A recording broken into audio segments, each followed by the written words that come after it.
सुबह 6 बजे की ट्रेन पकड़ने के चक्कर में 3 बजे उठकर पीयूष ने जल्दी जल्दी तैयार होना शुरू किया।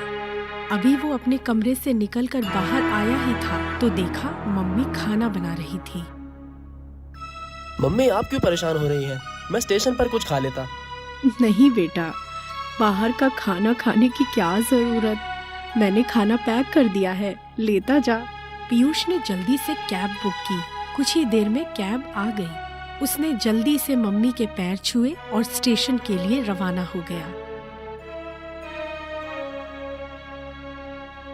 टाइम से पहुंचकर पीयूष को बहुत सुकून मिला। समय पर गाड़ी चल दी। पीयूष अपना सामान सेट करके बैठ गया। धीरे धीरे गाड़ी में बैठे लोग एक दूसरे से बातें करने लगे। पीयूष को भूख लगी तो अचार के साथ पराठे निकालकर खाने लगा। मम्मी के हाथ के पराठे खाकर और चाय पीकर तो मजा आ गया।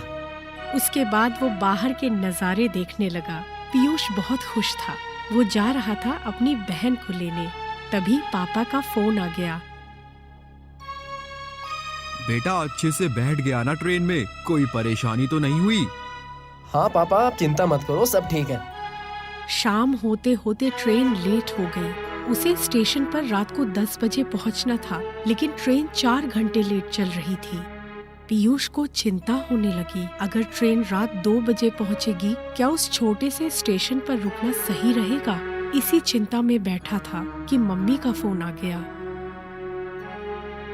बेटा, तेरे पापा बता रहे थे कि ट्रेन 4 घंटे लेट है। मम्मी चिंता मत करो, 2-3 घंटे की बात पड़ेगी। स्टेशन पर वेटिंग रूम तो होता ही है, वहाँ रुक जाऊंगा। फिर सुबह 6 बजे तो सवारी मिल ही जाएगी गांव के लिए। रात को 2 बजे पीयूष को ट्रेन ने एक छोटे से स्टेशन पर उतार दिया। ठंड से उसकी हालत खराब हो रही थी। पूरे स्टेशन पर कोई भी नहीं था। ये देखकर वो और डर गया। वो स्टेशन पर चलते चलते स्टेशन मास्टर के ऑफिस के सामने पहुंच गया। सर, मुझे मुंगेर जाना है, यहाँ कोई सवारी मिल जाएगी क्या? अरे छोरे, तू कहाँ उतर गया इस स्टेशन पर? यहाँ कोई सवारी नहीं मिलेगी, सुबह ही टांगे वाला आएगा।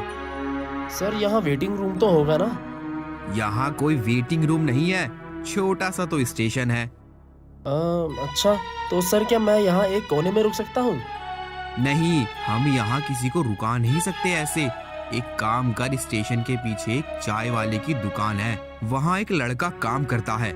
नाम तो उसका पता नहीं, सब उसे छोटू ही बुलाते हैं। उसे जगा ले, वहीं रुक जाना, वो तुझे चाय भी पिला देगा। देख लड़के, इधर उधर मत घूमियो, यहाँ रात में लुटेरे घूमते हैं, किसी को भी मार कर उसका सामान लूट लेते हैं। पीयूष की अंदर तक रूह कांप गई। वो जल्दी से उस चाय की दुकान में पहुंच गया। वहां पहुंचकर उसने जोर से आवाज लगाई। कौन हो साहब, क्या चाहिए? कोई बात नहीं है, ये चाय की दुकान कौन चलाता है? अपने मालिक को बुलाओ जरा। मालिक तो सुबह ही आएंगे और कोई नहीं है यहाँ। अच्छा, मुझे यहाँ पर कुछ देर रुकना था, सुबह तक चला जाऊंगा। ठीक है साहब, अंदर सामान रख दीजिए, चाहे तो वहीं सो लीजिएगा। तू यहाँ नौकरी करता है? हाँ साहब, चाय पियेंगे क्या? हाँ, बना ले।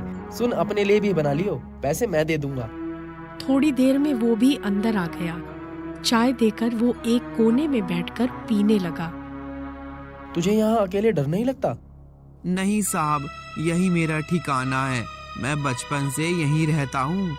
लेकिन मैंने सुना है यहाँ पर लुटेरे घूमते रहते हैं। हाँ साहब, जब कोई नहीं मिलता तो यहीं आकर मुझे परेशान करते हैं चाय पीने के लिए। डरो मत साहब, अब कोई नहीं आएगा। क्यों? अब यहाँ कोई ट्रेन नहीं आएगी, सुबह ही गाड़ी आएगी अब। अच्छा, अपने बारे में कुछ बता, तेरा असली नाम क्या है? हम लोगों का नाम नहीं होता साहब, कोई कुछ भी बुला देता है, मतलब तो बुलाने से ही होता है ना। तेरा घर परिवार? कोई नहीं साहब, अब तो जो कुछ है यही है। कितने पैसे हुए? रहने दो साहब। नहीं, तू रख ले, अपने मालिक को मत बताइयो। साहब, मैंने आज तक 1 रुपए की बेईमानी नहीं की, वैसे भी मैं पैसे का क्या करूँगा। तुझे ऐसा नहीं लगता कि यहाँ से कहीं चले जाना चाहिए? नहीं साहब, मेरी तो यही दुकान है, मालिक बहुत अच्छे हैं, कभी मुझे डांटते भी नहीं, और अगर कोई ग्राहक उल्टा सीधा बोलता है ना तो उसे भगा देते हैं। तुझे नहीं लगता कि पढ़ना चाहिए, स्कूल जाना चाहिए? साहब, हम जैसे लोग इन्हीं जगहों पर पड़े रहते हैं, यही बड़े होते हैं, फिर यही मर जाते हैं। पीयूष सोच में पड़ गया कि कितना कुछ है उसके पास। माँ बाप, बहन, रहने को घर, मोबाइल, पढ़ने के लिए बढ़िया स्कूल था, अब कॉलेज है, पॉकेट मनी भी अच्छी मिल जाती है, जहाँ चाहे घूमने चले जाते हैं। फिर भी कितनी शिकायतें हैं अपने परिवार से उसे। इसका क्या, जिसका परिवार ही नहीं है, फिर भी कितना संतोष है इसके चेहरे पर। न पैसे का लालच, न कुछ पाने की इच्छा, न कुछ खोने का डर भी। पीयूष ने देखा कि छोटू वही कोने में एक फटे कंबल को ओढ़कर सो गया। पीयूष को लगा जैसे उसने उसके आराम के पलों को भी उससे छीन लिया। छोटू बेखबर सो रहा था। पीयूष की आंखों से आंसू बह रहे थे।